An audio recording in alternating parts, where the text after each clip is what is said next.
Puji Tuhan, pada pagi hari ini kita akan belajar firman Tuhan yang berbicara tentang kedaulatan Allah. Di dalam Alkitab ada kisah yang menarik tentang dua raja. Raja yang satu adalah raja yang sangat cinta Tuhan dan takut akan Tuhan, yaitu Raja Yosafat. Dia adalah Raja Yehuda. Sedangkan satunya lagi adalah Raja Ahab yang jahat dan tidak takut akan Allah. Nah, kedua raja ini dalam satu kali ada dalam satu situasi yang sama. Mereka bersekutu bersama-sama untuk berperang melawan musuh mereka, yaitu Raja Aram. Kisah ini tertulis dalam 2 Tawarikh 18 ayat 28 sampai 33. Saya akan ceritakan kepada saudara.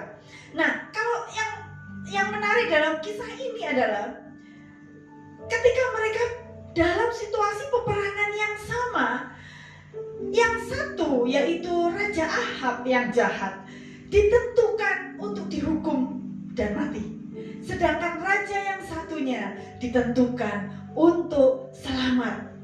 Nah, mereka berusaha melakukan sesuatu yang merekayasa seolah-olah Raja Yosafat adalah rajanya. Karena itulah kemudian Raja Ahab yang jahat, dia memakai pakaian biasa seperti prajurit biasa.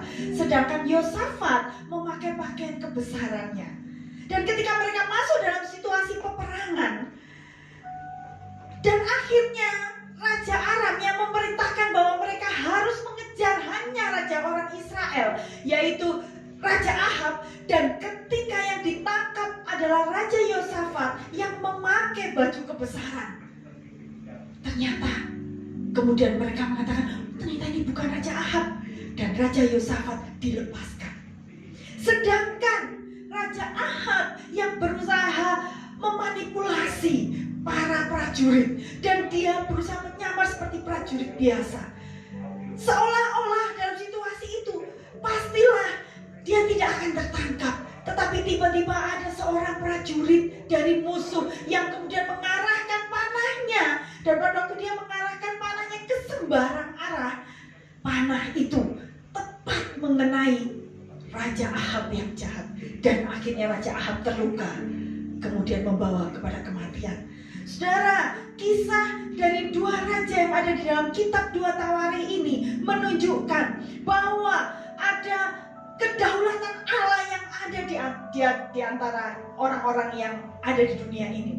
Ada rencana Allah, ada kendali Allah yang mengatur kehidupan kita. Ada seseorang yang memang dikaruniai Allah untuk menerima kekuatan, keselamatan, keluputan dalam situasi yang sama, berkat.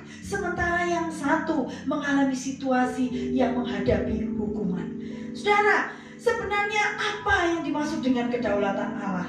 Di dalam hal ini kalau kita perhatikan bahwa kedaulatan Allah itu berbicara tentang Allah yang memiliki kekuasaan yang tertinggi.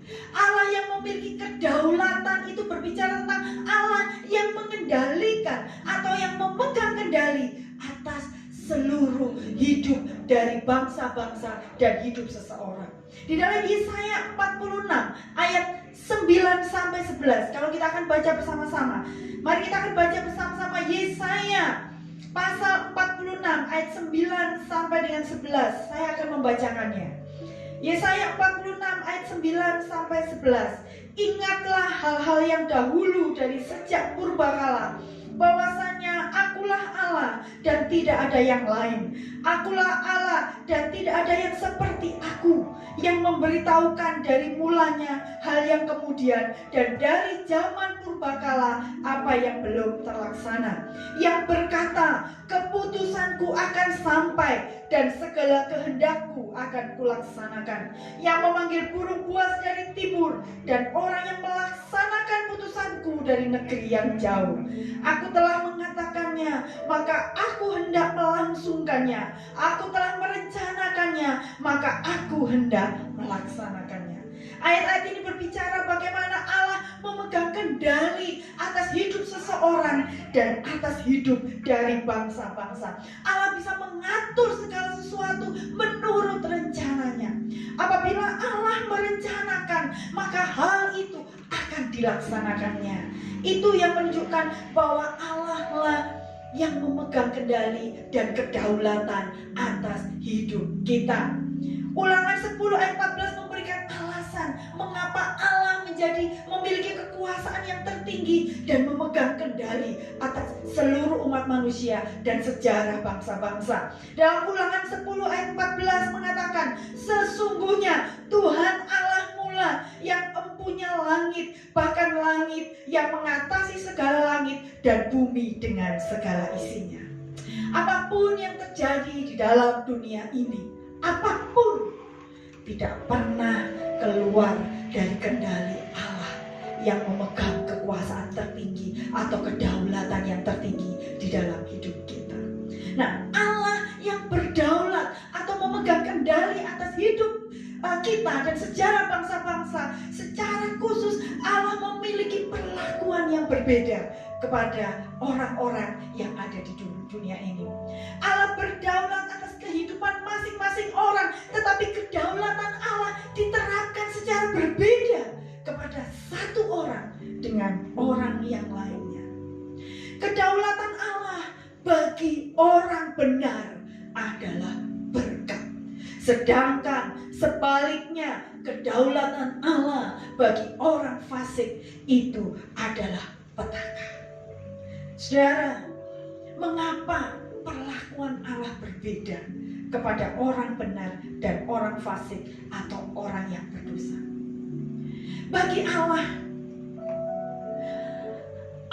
mempunyai waktu atau peduli memegang kendali kepada orang-orang yang hidupnya diserahkan kepada Tuhan. Tuhan tidak ambil pusing dengan orang-orang fasik atau orang-orang berdosa yang menginginkan kendali hidupnya dipegang sendiri. Allah peduli, Allah tahu kebutuhan, Allah merencanakan kebaikan untuk orang-orang benar, orang-orang yang mengalami kasih karunia Allah, orang-orang benar yang hidupnya diserahkan kepada Tuhan. Pertolongan Tuhan akan datang tepat pada waktunya, walaupun orang benar dan orang fasik mereka bersama-sama mengalami situasi yang sama atau mengalami malapetaka yang sama. Contohnya seperti Raja Ahab dan Raja Yosafat. Raja Ahab dan Raja Yosafat memiliki situasi yang sama. Mereka ada dalam situasi yang peperangan, masalah. Tetapi kenapa pada satu orang Tuhan menjatuhkan hukuman, tapi pada orang yang lain Tuhan memberikan pertolongan.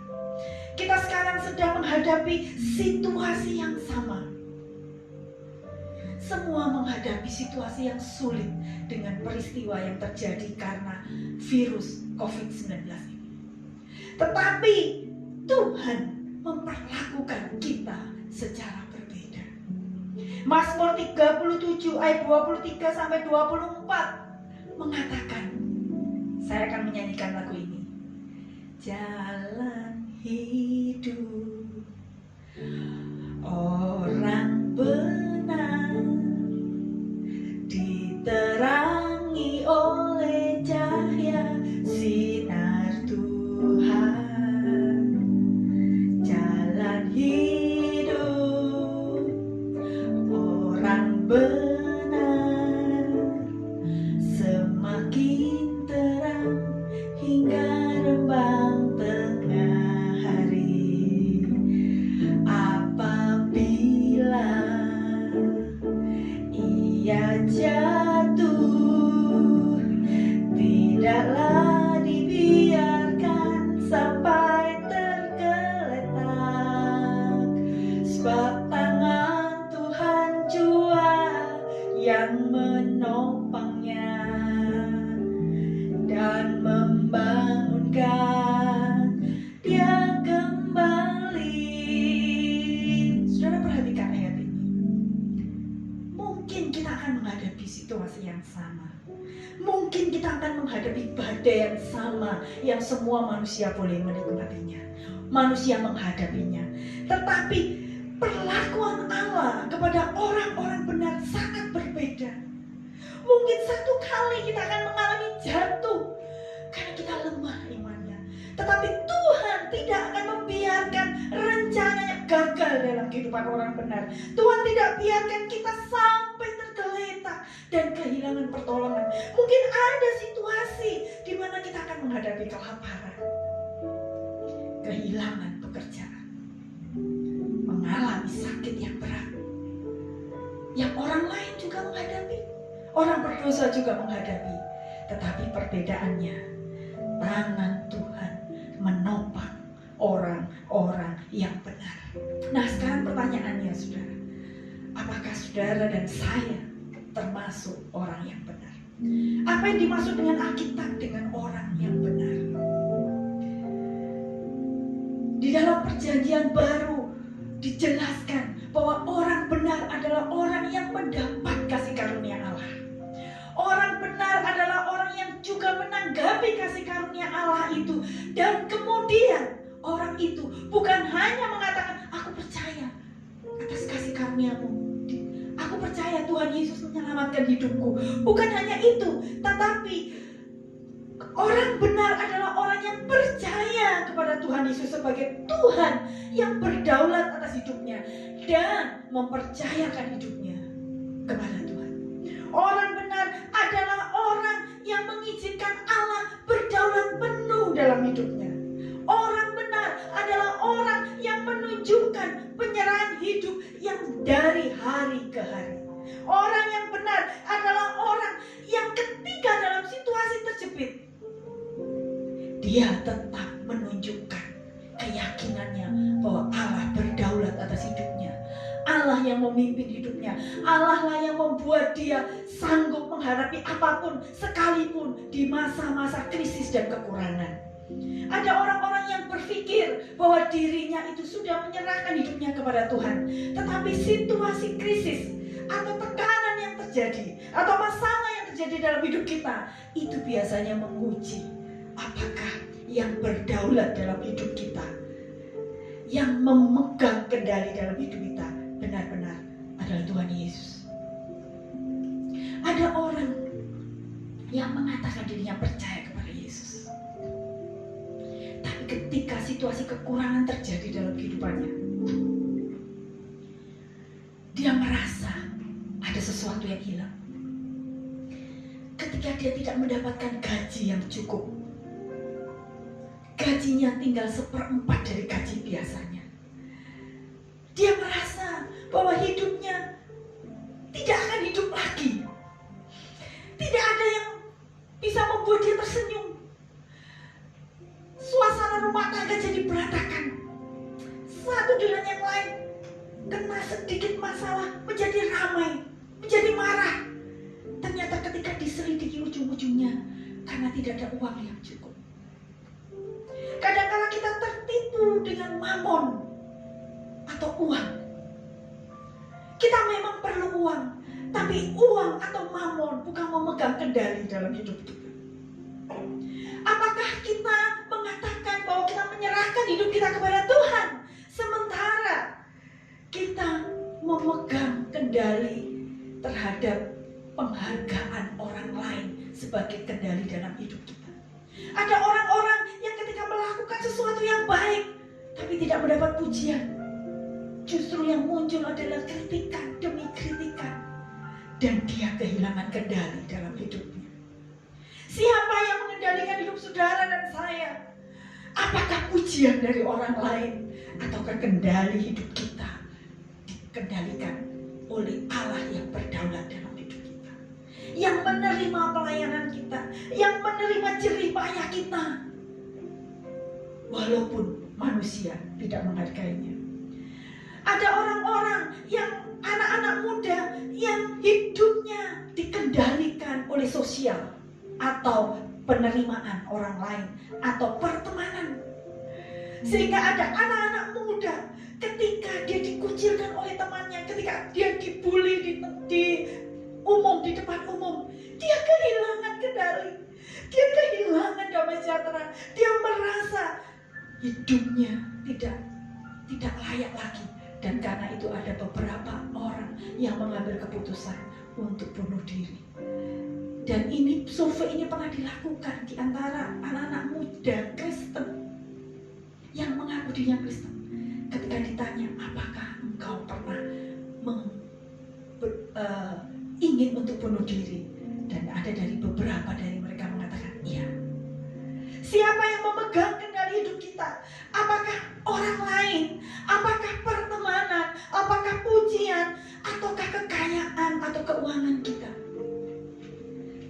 Ataukah justru juga mungkin tubuh atau penampilan kita? Sehingga penampilan kita ketika kita tidak bisa mendukung penampilan kita karena kondisi ekonomi yang kurang, kita menjadi kurang pede dan kita merasa kita tidak hidup sebagaimana layaknya. Saudara, orang benar adalah orang yang percaya kepada Tuhan dan mempercayakan hidupnya kepada Tuhan. Orang benar adalah orang yang mengizinkan Tuhan memegang kendali dalam hidupnya walaupun dia menghadapi situasi yang tertekan. Habakuk 2 ayat 4 mengatakan, sesungguhnya orang yang membusungkan dada tidak lurus hatinya, tetapi orang yang benar itu akan hidup oleh percayanya. Orang yang benar yang seperti inilah yang akan diurus oleh Tuhan, saudara. Orang benar yang seperti inilah yang akan mendapatkan kasih karunia yang hidupnya ada di tangan Tuhan. Mungkin Allah akan bertindak mendatangkan badai dalam kehidupan kita. Atau mungkin Allah menghadik badai. Mungkin juga Tuhan akan mengizinkan kita terpapar oleh virus. Ataupun Tuhan membebaskan kita atau melindungi kita dari virus. Itu tidak menjadi masalah. Situasi apapun tidak menjadi masalah bagi orang-orang yang mengizinkan Tuhan berdaulat atas hidupnya, atau Tuhan yang memegang kendali dalam hidupnya, karena hidupnya diserahkan kepada Tuhan. Orang ini tidak mengatur Tuhan. Tuhan, Engkau seharusnya mengirimkan aku berkat dengan cara seperti ini. Tuhan, Engkau seharusnya menolong aku supaya bosku tidak mem-PHK aku. Tuhan, seharusnya dalam situasi seperti ini Engkau menolong sehingga aku tidak terpapar virus corona. Kadang-kadang kita mengatur Tuhan, bukan Tuhan yang mengendalikan kita, tetapi kita yang mengendalikan Tuhan. Ada satu contoh ilustrasi yang menarik yang saya baca. Satu kali ada banjir di Jakarta. Ini hanya cerita ilustrasi ya.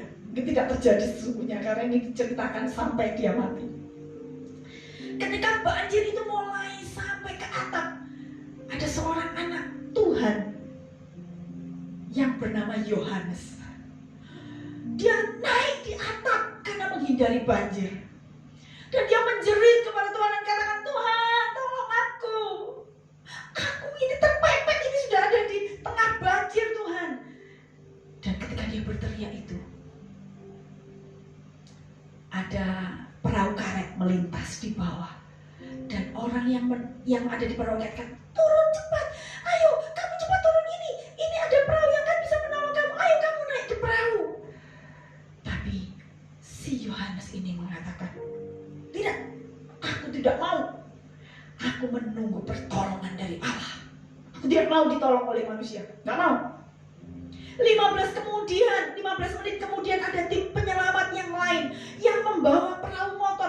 Ayo Pak, turun, ini cepat, ini karena banjir semakin naik, ayo cepat turun, kami akan menyelamatkanmu. Sekali lagi si Yohanes bersikukuh dan katakan, tidak, aku gak mau turun, aku menunggu pertolongan dari Tuhan. Dan kemudian berapa menit kemudian ada helikopter, saudara, naik di atasnya karena sudah tinggi sekali, sudah mendekati atap di mana dia naik. Dan ketika helikopter itu ada di atas, helikopter ini menurunkan tangganya dan kemudian katakan, Pak, ayo ambil tangga itu, cepat naik, itu banjir sudah kena kakimu. Dan si Yohanes katakan, maaf, aku tetap menunggu pertolongan dari Tuhan. Dan akhirnya si Yohanes mati, saudara. Mati tenggelam. Ketika dia mati tenggelam, dia masih sempat komplain ketika bertemu dengan Tuhan. Pada saatnya dia bertemu dengan Tuhan. Ini cerita ya saudara ya. Mungkin tidak sesungguhnya seperti itu. Ketika dia bertemu dengan Tuhan dan dia katakan, Tuhan,